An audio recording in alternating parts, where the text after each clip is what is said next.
Rap, or hip-hop, is usually associated with black men, usually from the ghetto, other than the Beastie Boys, who were considered a pleasant fluke. The only white rappers were either one-hit wonders like Vanilla Ice or underground acts like Insane Clown Posse.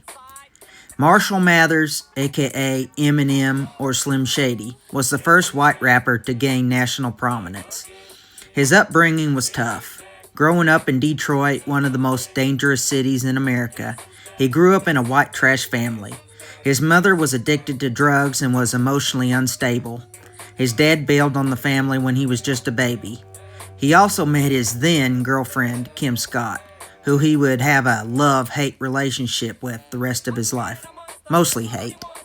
And he was often beat up by local blacks because he tried to rap. Still, he made his way into the studio to make his first album, Infinite. Contrary to popular belief, it wasn't a bad album. In fact, I like it better than a lot of the crap he made in his later years. But it was certainly not very distinctive. In fact, it was fairly criticized as a Nas ripoff album. The album tanked, and then he had the idea to turn to an alter ego called Slim Shady, who was vulgar, disgusting, and raw. And it allowed him to explore a dark piece of himself he didn't feel comfortable showing before.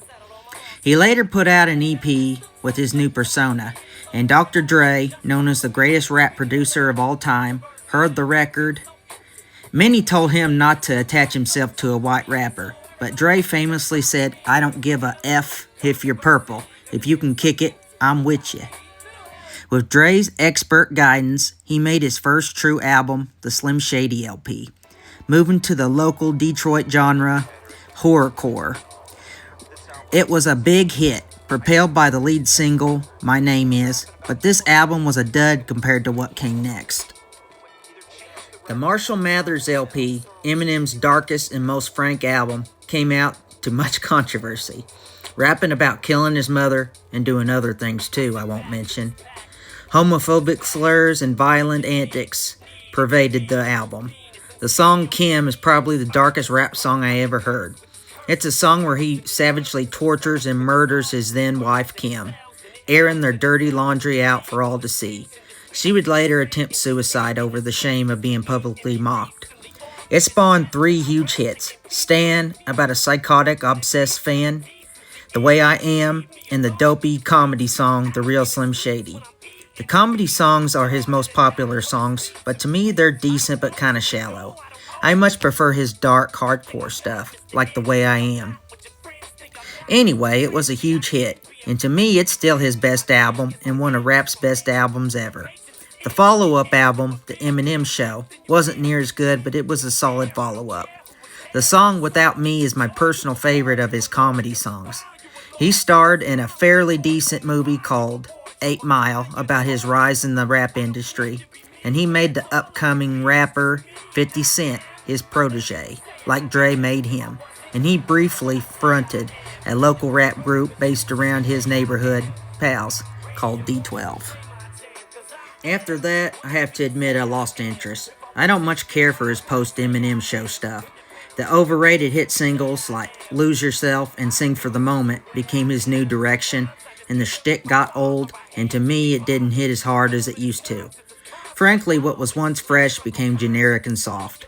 He also fell to depression, drug addiction, constant marital issues, the death of his buddy, the rapper Proof from D12, and fame fatigue. And to me, it caused him to lose himself, pun intended.